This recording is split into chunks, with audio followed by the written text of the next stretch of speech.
Hey guys, welcome back to my YouTube channel. तो आज के इस वीडियो में मैं लेके आई हूँ पिज़्ज़ा की रेसिपी। तो आज हम बनाने जा रहे हैं कैप्सिकम पिज़्ज़ा। तो ये पिज़्ज़ा हम बनाएंगे कुकर में। यहाँ पे हम माइक्रोवेव या फिर ओवन का इस्तेमाल बिल्कुल भी नहीं करेंगे और हम इसे बिना ईस्ट के बनाने वाले हैं। तो चलिए फटाफट से बनाना शुरू करते हैं।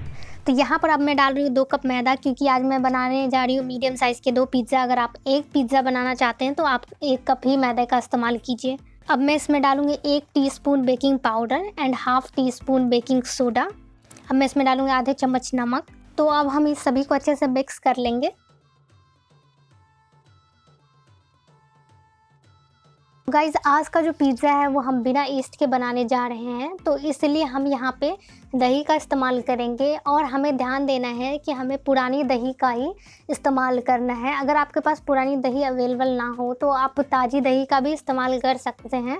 बस ध्यान देने की बात ये है कि आपको जो है उस डो को तैयार करने के बाद आपको 1 से 2 घंटे के लिए उसे साइड में फर्मेंट होने के लिए छोड़ना पड़ेगा। तो यहाँ पर हम दही की मदद से हमारे डो को अच्छे से तैयार कर लेंगे।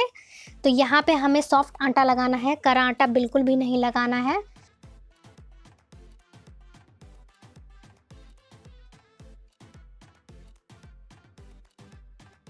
तो अब हम इस डो में डालेंगे बटर या फिर ऑयल। तो यहाँ पे मैं बटर का इस्तेमाल कर रही हूँ। आप चाहें तो तेल का भी इस्तेमाल कर सकते हैं, बट जो बटर से है उसका जो टेस्ट और टेक्सचर है वो ज़्यादा अच्छा आता है। तो यहाँ पे मैं बटर का इस्तेमाल कर रही हूँ। तो ये लीजिए, हमारा डो बन के बिल्कुल तैयार है। तो चलिए फटाफट से इसे पिज़्ज़ा बनाना शुरू करते हैं। तो यहाँ पे मैं जो इस डो को है 2 भागों में डिवाइड करूँगी, क्योंकि हम इससे 2 मीडियम पिज़्ज़ा बनाने जा रहे हैं। तो अब हम इसे इक्वली 2 पोर्शन में डिवाइड कर लेंगे, फिर हम बनाएंगे हमारा पिज़्ज़ा। तो यहाँ पर पिज़्ज़ा बेस बनाने से पहले यहाँ पे मैं डस्ट कर रही हूँ सूखा हुआ मैदा।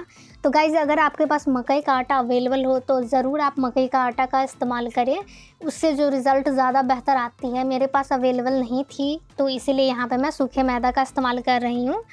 तो यहाँ पे मैं इस जो बेस को है वो अच्छे से बेल लूँगी।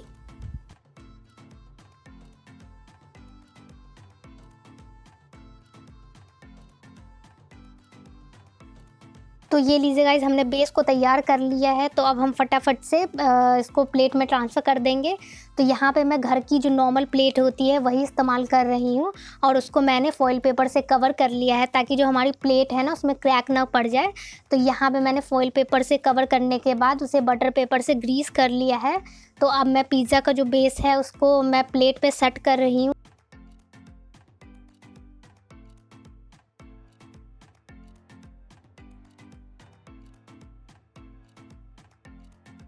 तो ये लीजिए गाइज़, हमने पिज़्ज़ा बेस को अच्छे से सेट कर लिया है। तो अब हम इसे फ़ोर्क की मदद से इसमें होल कर देंगे, ताकि जो बेक करते वक्त है ना हमारा जो पिज़्ज़ा बेस है वो फूले ना। तो अब हम इस पे डालेंगे पिज़्ज़ा सॉस। तो यहाँ पे मैं 2 चम्मच पिज़्ज़ा सॉस का इस्तेमाल कर रही हूँ। अगर आपको ज़्यादा पिज़्ज़ा सॉस पसंद है तो आप ज़्यादा पिज़्ज़ा सॉस का भी इस्तेमाल कर सकते हैं, या फिर आप कम पिज़्ज़ा सॉस का भी इस्तेमाल कर सकते हैं। बट यहाँ पे मैं 2 चम्मच पिज़्ज़ा सॉस का इस्तेमाल कर रही हूँ। अब हम इसे अच्छे से स्प्रेड कर लेंगे।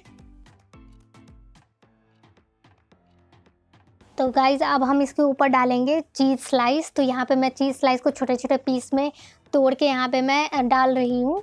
तो अगर आपके पास चीज़ स्लाइस अवेलेबल ना हो तो आप जो प्रोसेस चीज़ जो अवेलेबल होती है क्यूब्स वाली, तो आप उसको भी ग्रेट करके इसके ऊपर डाल सकते हैं, या फिर आप कर सकते हैं कि जो मार्केट में चीज़ स्प्रेड जो मिलती है आप उसका भी इस्तेमाल कर सकते हैं। इससे भी रिज़ल्ट बहुत ही अच्छी आती है। तो यहाँ पे मैंने 2 चीज़ स्लाइस का इस्तेमाल किया है।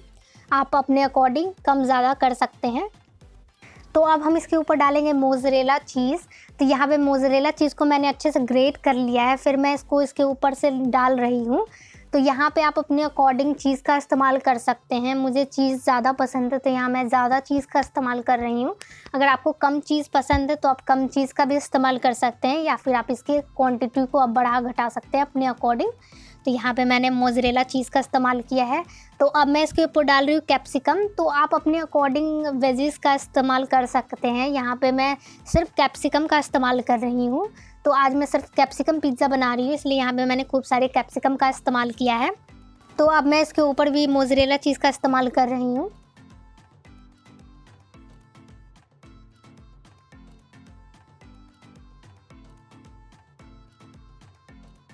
तो अब मैं इसके ऊपर डाल रही हूँ ओरिगैनो।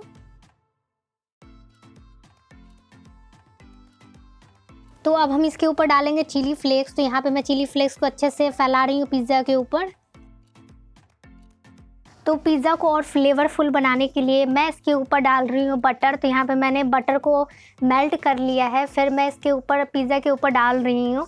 और जो पिज़्ज़ा के साइड जो बेस है उसके साइड में भी मैं बटर लगा रही हूँ, ताकि जो पिज़्ज़ा का जो बेस का जो कलर है ना वो भी अच्छे से आए। तो हम इसे अच्छे से लगा लेंगे। अच्छा, आप चाहें तो ऑलिव ऑयल का भी इस्तेमाल कर सकते हैं, उससे भी जो फ्लेवर है ना वो भी काफ़ी अच्छा आता है। तो ये लीजिए गाइज, हमारी जो पिज़्ज़ा है वो बेक होने के लिए सेट है। तो यहाँ पे मैंने कुकर को ऑलरेडी प्रीहीट करके रखा था।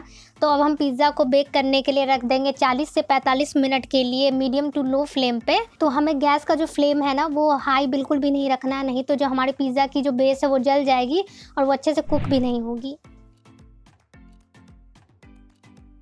तो ये लीजिए गाइस, 45 मिनट्स हो चुकी हैं और हमारी जो पिज़्ज़ा है वो अच्छे से बेक्ड हो चुकी है। आप देख सकते हैं जो पिज़्ज़ा का जो बेस है उस पर भी कलर काफ़ी अच्छा आया है।